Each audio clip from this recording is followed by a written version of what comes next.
Right now, in boardrooms, one question keeps coming up.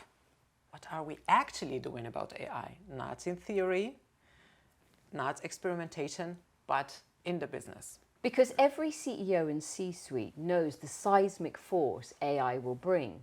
Let's face it, it's already in their homes. Smart technology, household automation, of course, ChatGPT.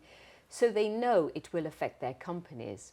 But the big question is how and when it will fundamentally change. Absolutely. And that gap between the expectation and reality is what makes it a leadership decision. And this is why we started this podcast.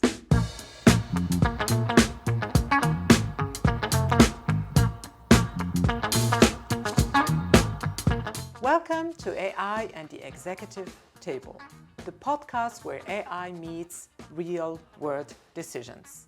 I am Kenza. And I'm Amanda. And our aim is to move beyond the hype and have a thoughtful lens on the opportunities that AI presents. Because this is not just a technological change or shift, it is a leadership challenge. In this podcast, we'll do something different. We will have different seasons done by different co-hosts focusing on different topics. And in the first season, we're focusing on the people aspect of AI transformation. Over the past years, something really changed in the boardrooms and in those conversations because AI moved from the innovation lab and innovation environment to the boardroom.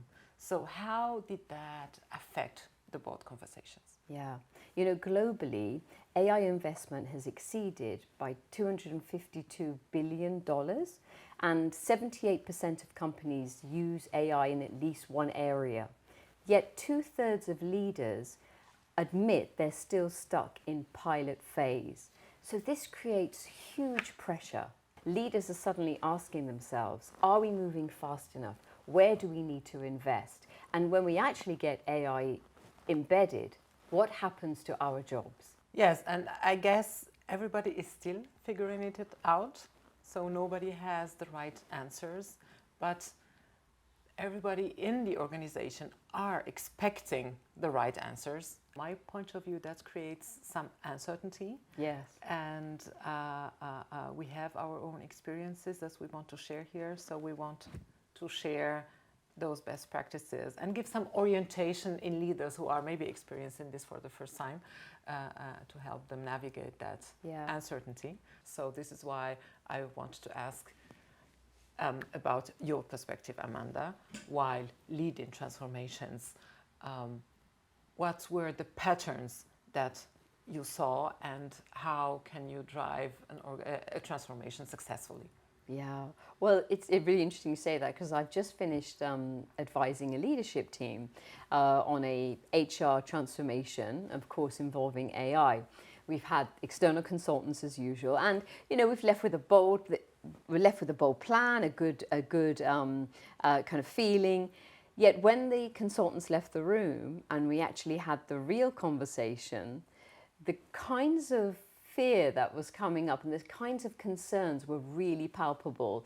I mean, do we have the right skills? Are we doing the right thing? Where's are we being reckless with our plan versus, being responsible?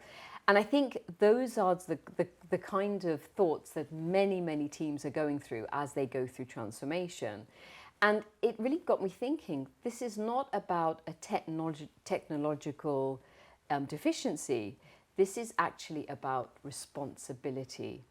And it really reminded me of many different transformations I've done. Technology moves really fast, people move a bit slower. And we saw this precisely in COVID, where organizational shift had to happen extremely quickly, yet the organization has historically been very slow to move. So this really embraces a different way of changing a company and embedding something different. And that different is still a big question mark, actually. This is also what I experience in my discussions. There's a lot of decision need, and almost on a daily basis, and especially when you need to prioritize where you invest the resources. because you can use AI in all aspects of an organization, in HR, in finance, in the product, along the value chain. And while you are prioritizing, you're actually saying no to something else.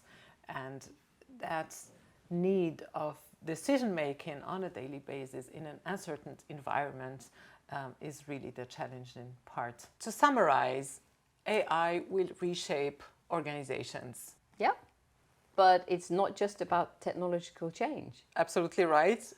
It's also because of the humans, because people are the ones driving and executing the transformation.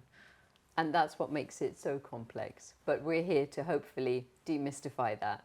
In the next episode, we'll be focusing on how to create a culture of innovation to have AI thrive. So thanks for joining and tune in.